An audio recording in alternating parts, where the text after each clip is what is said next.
The FBI just announced a successful takedown of one of the largest botnets and malware strains called Quackbot. Now, you might have heard of this as CACbot, as Qbot. I'm sure you've heard some variation. It doesn't matter how you pronounce it. The fact of the matter is they took it out, they hit it at the knees, and check it out. CACbot malware has infected more than 700,000 victim computers, facilitated ransomware deployments, and caused hundreds of millions of dollars in damage. This is big news. This is huge. This is awesome. This is incredible, and it's so phenomenal to see these kinds of strides in the industry. Seriously, we saw like Twitter like popping off. This was so much fun, so cool. Everyone's throwing in their GIFs. Everyone's having a great time. We're just ecstatic and so happy to see this made. Now, let me make it clear. When a takedown occurs, hey, you do the best to disrupt and dismantle a lot of the infrastructure, but that's not to say that they're just like wiped off the face of the planet. There's still a lot of that movement, the initiatives, the ideas, and code that could still be used. Or they just move on and do something different, rebranded, restructured in a different way. They can very well still be operating or might just come back in the future, but you make a dent. Still very worth popping open the champagne and having a little bit of celebration. Huge win. Now here's the skinny. Here's the TLDR. Here's the summary. Obviously, you've got hundreds of thousands of victims' computers protected and $9 million, almost $9 million in cryptocurrency seized. Obviously, this rampant malware and botnet strain, CACbot has earned almost $60 million over ransomware affiliation work, because that's the function, right? CACbot would be used as sort of the initial access vector. They would use that malware, that botnet, to be able to gain their foothold, have a compromise on a computer, in a network, in an environment, an enterprise, and then have that access be granted to someone else, like ransomware gangs, other cybercrime syndicates, to do more damage. And those are some big names, part of the party, right? The ransomware groups, you've got Conti, Prolock, Gregor, Revil, Megacortex, and Black Bastard ransomware groups. So I cannot say this enough, this is huge because it impacts and affects not only CACbot, but all of the other associated ransomware groups and cybercrime syndicates that use it. And look, I know there's commentary, it's not like we erase them out of existence, but it is a difference made, especially with others like this between Drydex, Trickbot, Emotet, and now Quackbot at the top of the file, where we're moving the needle. And one of the coolest things about this is that it's international collaboration, right? This was a multinational effort, all the agencies, everyone playing in concert. It takes a village. This is a team sport. So sure, you've got the Los Angeles FBI, Justice Department working in here, but France, Germany, Netherlands, United Kingdom, and more, and that's just so cool. They called this Operation Duck Hunt, which has led to many great GIFs in celebration. I don't mean to drag you through this announcement, but I do kind of want to showcase the highlights. As part of the takedown, the FBI was able to gain access to all this infrastructure and identify over 700,000 computers worldwide, including more than 200,000 in the United States that were still infected. To disrupt the botnet, the FBI was able to redirect a lot of the CACbot botnet traffic to and through servers controlled by the FBI, which then instructed those computers to download a file that would be created that would force them to uninstall the CACbot malware. Now, they've done this before, right? There's nothing new or novel in, okay, FBI taking some more of that proactive action to make a change of already infected computers, only with the purpose of, okay, can we clean this up? Can we fix this? They did that during Hafnium, right? Microsoft Exchange, exploits, and compromise. Between the proxy logon, proxy shell, and proxy not shell days, FBI would go ahead and remove the web shells. And look at this, I'm all about it. Hey, we got technical assistance from Zscaler, looks like CISA, Shadow Server, Microsoft in the mix, National Cyber Forensics Training Alliance, and Have I Been Pwned? Little Troy Hunt in there. Incredible, phenomenal. I am just so happy to see all of that partnership, public, private sector, domestic, international. Yeah, it's such a win. Check this out. FBI did an announcement video for all this great work. Hi, I'm Chris Wray, Director of the FBI. I'm announcing today an FBI-led worldwide operation that crippled one of the longest-running botnets ever seen. The FBI neutralized this far-reaching criminal supply chain, cutting it off at the knees. And again, I don't mean to drag you through this. You can watch it yourself, but I just think it's so cool. And hey, great work. Kudos to you all. Overseas. Working together, the FBI and its partners will continue to fight cybercrime and pursue justice, and to promote safety, security, and confidence in our digitally connected world. Thank you. Nice. Hey, not to derail here by any means, but maybe you're watching, you're listening, and you're seeing this story and great success, and you're thinking, look, this is awesome, this is incredible, this is cool, but do we have to wait for higher power, legal authorities, or whatever to take that proactive action?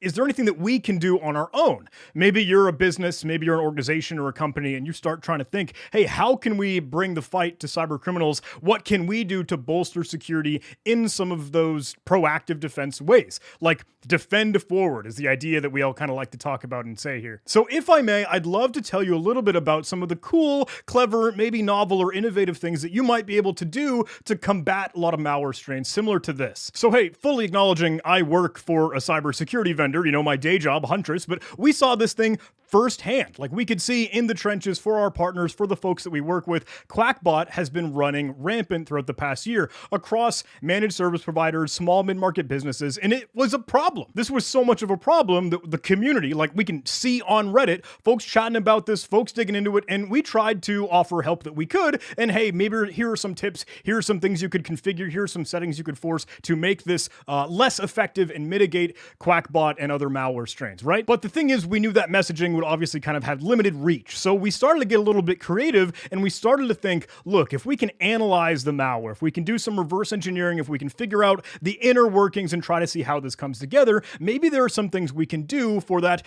defense, for that defending forward, taking advantage of what the malware might do so that we could actually circumvent or get around it. So I'm showcasing this project up on the screen. This is the Unprotect project and you can find it online at unprotect.it, and it's chatting about all the things that malware might do to try to evade defenses, like security mechanisms, antivirus, EDR, things like sandboxes trying to check, hey, is this actually bad software, heuristic signature, yada, yada, yada. Let me say, credit where credit is due. This is all thanks to these incredible folks. And if you haven't seen this resource before, it is phenomenal and hopefully gives you a ton of great ideas for how to actually really bring the fight to malware and other cyber criminals. One of these aspects in here is super duper interesting for me because it gets into some of the sandbox evasion. Those sandbox evasion techniques are things where like the malware will try to understand, am I in an environment where a security researcher or analyst or even automated tooling is trying to understand what I do, like the functionality of the malware and a way that it determines is it good or bad. So a lot of times malware will just try to see if it's in that hostile environment, and if it is, it tries to behave. It's act like the good guy, it doesn't do anything malicious, it's all innocent and might just bail out. It'll stop running the program. So here's the thing.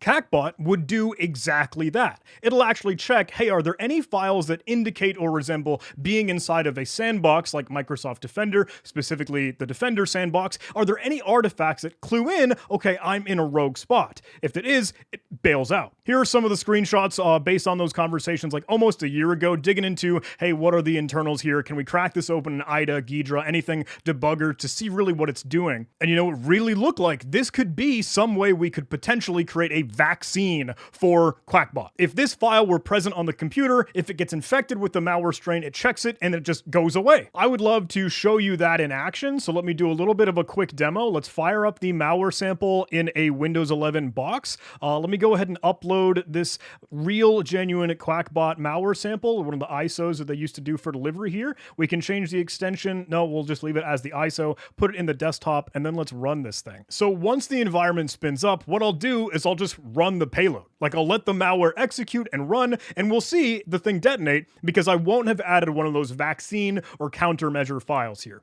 This is an ISO, so let me go ahead and extract all the contents out and stage the execution as it normally would happen. Once it creates that sort of desktop icon, I'll go ahead and navigate to it, and it is just a JavaScript file that I'll go ahead and click on and see this thing detonate. Now you'll be able to see way over on the bottom right-hand side, it's going to stage the whole attack chain, getting PowerShell in place, getting conhost, run DLL set up, and then MGR, or the Windows Error Reporting Manager, is going to end up having all the things detonate, so it tries to run QuackBot. There it is, QBot detected by memory dumps, and now we know, okay, that is malicious QuackBot. It fired. Let me go ahead and start a new sample here, where I'll just restart this one. Exact same sample, let me run the private task with the AFL27.iso, and now that this one is spinning up, let me go ahead and create that sort of vaccine file, or countermeasure, so it does some of that sandbox evasion, and then just bails out. out. Let me go navigate to the C drive, create our sandbox file. We can at least make sure that exists. And let me add a little bit of time so we can try to see Quackbot in action here, because I'll again need to extract this. Open up that desktop folder and fire the payload.